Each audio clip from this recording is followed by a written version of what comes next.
how do you truly assist someone, and can you assist someone with an addiction away from that? Indeed, we've been waiting for that question.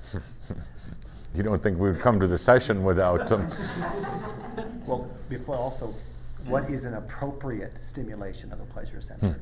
You know, that would kind of go with that. So. Indeed. The pleasure center that is here, and again, it affects the neurology of the body and the emotion and even the mind. So it's become quite integrated. And to just try to yank it out right now would be devastating, absolutely devastating. It would eventually kill the body, but before it did, it would cause insanity, quite frankly. So we're not going to try to yank the pleasure system out. We're going to understand that there is the need for it, there is a place for it, but just recognizing that it is there is the first step in the Tobias program. If they can have their steps, I can also.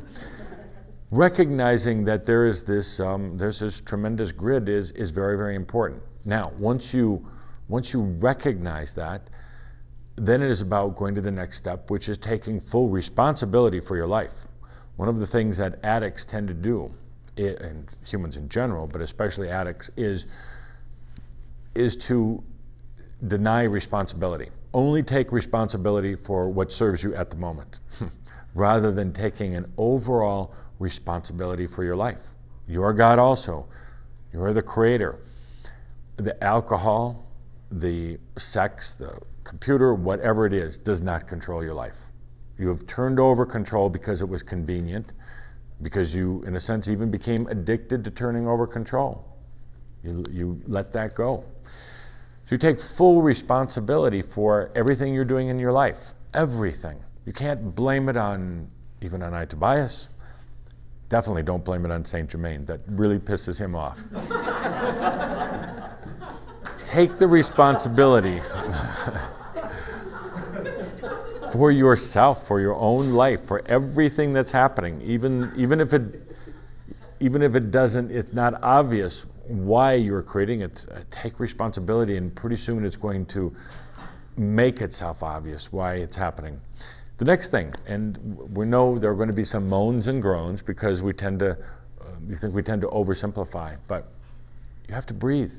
You cannot be an addict and breathe, other than addicted to breathing. But you already are. You cannot be heavily addicted to drugs and breathe, or alcohol, or sex, or the computer, or cigarettes, or anything if you are regularly and consciously breathing. It doesn't work. You have to give up one or the other. You have to stop your spiritual breath, or you have to become rebalanced in how you are activating your pleasure network. This is something that Andra knows quite well, but forgets to speak about it. Breathing will naturally and gently stimulate your pleasure network. Gently and naturally. Now, what we're talking here is not disciplined breathing. In other words, not forced breathing, but making the conscious choice that you're going to consciously breathe throughout the day. Don't turn it into a discipline, because that tends to have addictive behavior and energy to it. Do it because you love to do it, because you want to do it. As you breathe in fully and breathe life in, that will absolutely light up your pleasure system, your pleasure network, in a very natural and easy way, not a harsh way like chemicals do. As you do your breathing, you're going to find out then that you don't have the highs and the lows that you were getting before with something like alcohol, or even by the way, anger can be an addictive behavior. So you're not going to have the highs and the lows. It's going to be very smooth and gentle and easy. And then an amazing thing happens. A wonderful thing happens. You're breathing. You're choosing life as you breathe, literally. What you're doing is finding joy in life, the joy of living.